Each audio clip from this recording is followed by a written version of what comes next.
Friends, welcome to my YouTube channel.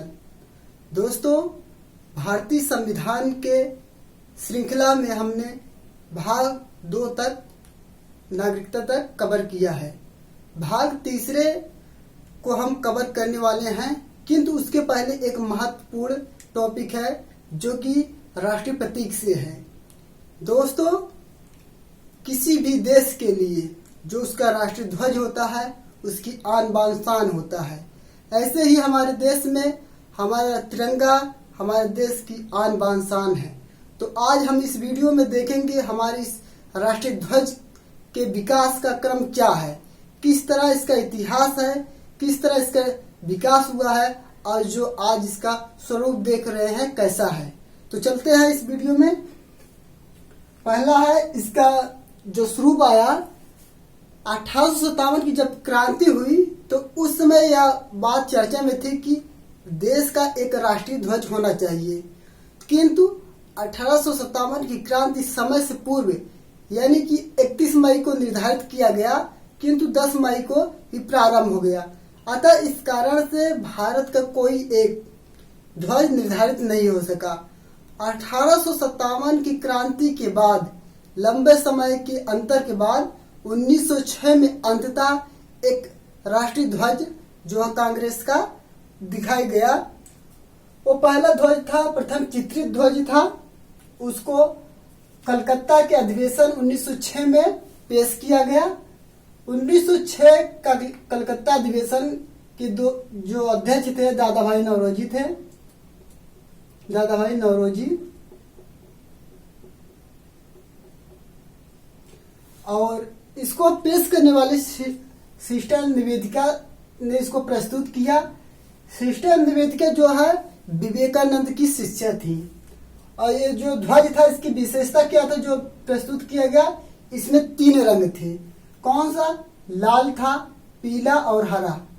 लाल रंग का जो पट्टी था उसमें जो है चांद और सूरज बने थे।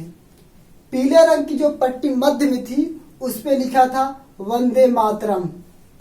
हरे रंग की पट्टी पे 8 कमल बना हुआ था। इस तरह से भारत का या कह सकते हैं हम कांग्रेस का प्रथम चित्रित ध्वज जो है 1906 के जो अधिवेशन हुआ कांग्रेस का उसमें प्रस्तुत किया गया। आगे देखते हैं द्वितीय चित्रित ध्वज 1907 में प्रस्तुत किया गया। मैडम भीकाजी कामा ने कहा स्टुटगार्ट जर्मनी में है स्टुटगार्ट, वहां पे मैडम भीकाजी कामा ने राष्ट्रीय ध्वज को फहराया था। यह जो ध्वज था ठीक पहले की तरह था। इसमें जो है ऊपर की पट्टी पर एक कमल और नीचे की पट्टी पर 7 तारे थे। जो नीचे की पट्टी पर 7 तारे थे वो सप्त ऋषियों को अंकित कर रहे थे। अगर तीसरा चित्रित ध्वज की बात करते हैं तो 1917 ईस्वी में एनी बेसेंट और तिलक जी द्वारा फहराया गया। जो उनका होम रूल लीग आंदोलन चल रहा था उसी में जो है एनी बेसेंट और तिलक जी द्वारा फहराया गया। इस ध्वज की क्या विशेषता थी? इसमें 5 लाल और 4 हरी क्षैतिज पट्टियां थी। इस तरह 5 लाल और 4 जो है हरी क्षैतिज पट्टियां थी। इसके साथ ही उसमें जो है 7 सितारे बने थे जो सप्त ऋषियों को ही इंगित कर रहे थे। चौथा हम देख लेते हैं जो हमारा चित्रित ध्वज था वो हमको मिला कांग्रेस के विजयवाड़ा सम्मेलन 1921 में। 1921 में कांग्रेस का विजयवाड़ा सम्मेलन हुआ। उसमें जो हमारा चौथा ध्वज का प्रतीक प्रस्तुत किया गया। इसको तैयार करने वाले पिंगली वेंकैया थे और इसकी खास विशेषता एक थी कि इसका जो बाउंड्री था वो सफेद रंग का था। सफेद रंग की बाउंड्री में इस तरह देख सकते हैं, अगर इस तरह पूरा हो तो ये पूरे सफेद रंग की बाउंड्री था। इसके बीच में जो है 2 रंग था और 2 रंग को कौन कौन थे? एक था इसमें लाल रंग था और एक हरा रंग था। लाल रंग जो हिंदू को प्रदर्शित कर रहा था, हिंदू संप्रदाय को, और हरा रंग मुसलमान संप्रदाय को प्रदर्शित कर रहा था। इस तरह से यह संकेत मिलता है जो हमारा चौथा झंडे का प्रतीक आया था, वो दोनों समुदायों को साथ लेकर चलने का प्रतीक दिख रहा था। इसमें जो सफेद पट्टी था उसमें चलता चरखा अंकित किया गया था, जो कि ग्रामीण जो अर्थव्यवस्था है उसको इंगित करता है। इसमें चलते चरखे को अंकित किया गया है, चौथा जो हमारे ध्वज आया था। इसके आगे देखते हैं, जो कांग्रेस का अधिवेशन 1931 में हुआ तो उसमें जो है राष्ट्रीय ध्वज को मान्यता दी। कांग्रेस ने राष्ट्रीय ध्वज को मान्यता दिया 1931 में। इसमें 3 रंग थे, केसरिया, सफेद पट्टी और मध्य में गांधी जी के साथ चरखा इंगित किया गया था 1931 में। आगे देखते हैं, जो हमारा संविधान सभा था इसके द्वारा एक प्रस्ताव प्रस्तुत किया गया और उस समय जो सर्वपल्ली राधाकृष्णन थे उन्होंने ध्वज के बारे में उसकी पूरी विशेषता बताई और इसके उपरांत सभी लोग ने एक मत के साथ जो है अब इस राष्ट्रीय ध्वज को अपना लिया। 22 जुलाई 1947 को सभी लोग सर्वसम्मति से राष्ट्रीय ध्वज को अपना लिए, जो कि वर्तमान में हम देखते हैं। 22 जुलाई 1947 को अपनाया गया संविधान सभा द्वारा वर्तमान ध्वज को। इसमें 3 रंग हैं, केसरिया रंग है, श्वेत रंग है और हरी पट्टी है। जो केसरिया रंग है ये हमारे साहस का प्रदर्शन करती है, जो श्वेत रंग है वो शांति और सच्चाई का प्रदर्शन करती है और जो हरा रंग है उर्वरता के साथ समृद्धि का प्रदर्शन करता है। इस तरह से ये जो रंग है इनका जो प्रतीक है ये बहुत ही इंपॉर्टेंट हो जाते हैं, क्योंकि विगत वर्षों में कई बार इसको पूछा जा चुका है। और जो हमारा राष्ट्रीय ध्वज है इसमें एक नीला चक्र बना है, नीला चक्र है उसमें 24 तीलियां हैं। ये जो तीलियां हैं ये हमारे न्याय का प्रतीक हैं, ये यह प्रदर्शित करती हैं कि न्याय हमको मिलना चाहिए। आगे अशोक स्तंभ है, जो अशोक स्तंभ है यहाँ से यह जो है सारनाथ के अशोक स्तंभ से लिया गया है और प्रगति का प्रतीक है अशोक स्तंभ। और आगे देखते हैं राजकीय चिन्ह, जो अशोक स्तंभ है वो राजकीय चिन्ह है, भारत सरकार द्वारा अंगीकृत किया गया। 26 जनवरी 1950 को भारतीय संविधान में इसको अंगीकृत किया गया, यानी कि राजकीय चिन्ह के रूप में इसको मान्यता दे दी गई। इस पे लिखा गया है सत्यमेव जयते, लिखा गया है सत्यमेव जयते मांडुक्योपनिषद से लिया गया है। इस तरह से राष्ट्रीय ध्वज का इतिहास हमने कवर किया। अब आगे देखते हैं,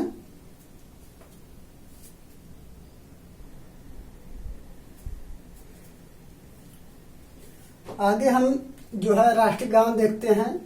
राष्ट्रीय गान जो है 24 जनवरी 1950 को अपनाया गया था, 24 जनवरी 1950 को। और राष्ट्रगान क्या था? जन गण मन। जन गण मन को राष्ट्रगान का दर्जा दिया गया 24 जनवरी 1950 को। यह राष्ट्रगान 52 सेकंड में गाया जाता है और यह जो है गीतांजलि नामक पुस्तक से लिया गया है। इसके रचयिता रविंद्रनाथ ठाकुर हैं। पहली बार यह कलकत्ता अधिवेशन में 27 दिसंबर 1911 में गाया गया। यह बहुत ही इम्पोर्टेंट हो जाता है। जो राष्ट्रगान हमारा था कब अपनाया गया? 24 जनवरी 1905 को। किस पुस्तक से लिया गया है? गीतांजलि से। और यह पहली बार जो है कलकत्ता अधिवेशन 27 दिसंबर 1911 को गाया गया। आगे जो अपनाया गया है राष्ट्रीय गीत अपनाया गया है 24 जनवरी 1950 को अपनाया गया। इसको स्वीकृति मिली संविधान सभा से। इसके रचयिता बंकिम चंद्र चटर्जी थे, जो कि इनकी उपन्यास है आनंद मठ। आनंद मठ से राष्ट्रीय गीत लिया गया है। पहली बार यह 1896 में कलकत्ता अधिवेशन में गाया गया। और कलकत्ता अधिवेशन की उस समय अध्यक्षता रहीमतुल्लाह सयानी कर रहे थे। तो राष्ट्रीय गीत हमारा जो पहली बार गाया गया 1896 में गाया गया। इसका पहली बार राष्ट्रगान और राष्ट्रगीत का पहली बार कब गाया गया, ये बहुत ही महत्वपूर्ण है। आगे देखते हैं भारतीय राष्ट्र का जो कैलेंडर है, भारत में जो राष्ट्रीय कैलेंडर अपनाया गया वह शक संवत को शक कैलेंडर है। यहाँ पे शक कैलेंडर है, शक कैलेंडर को अपनाया गया। कब? 22 मार्च 1957 को संविधान सभा ने इसको अपना लिया और इसका जो शक कैलेंडर है, इसका प्रथम माह जो है चैत होता है, जो कि 22 मार्च को शुरू होता है। यदि हमारा लीप वर्ष हो, हमारा वर्ष जो है लीप वर्ष का हो, तो यह जो प्रथम माह होगा चैत का वह 21 मार्च होगा, 21 मार्च होगा। इसका अंतिम माह फाल्गुन होता है। और कुछ जो राष्ट्रीय पुष्प है, फल है, वृक्ष है, इसको हम देख लेते हैं। राष्ट्रीय जो पुष्प अपनाया गया है भारतीय संविधान में वो कमल है। इसका वैज्ञानिक नाम है नेलम्बो न्यूसीफेरा। ये बहुत ही इम्पोर्टेंट है। आगे है राष्ट्रीय फल। राष्ट्रीय फल जो है हमारा आम है। इसका वैज्ञानिक नाम मैंगोफेरा इंडिका है। ये कई बार एग्जाम में पूछा जा चुका है।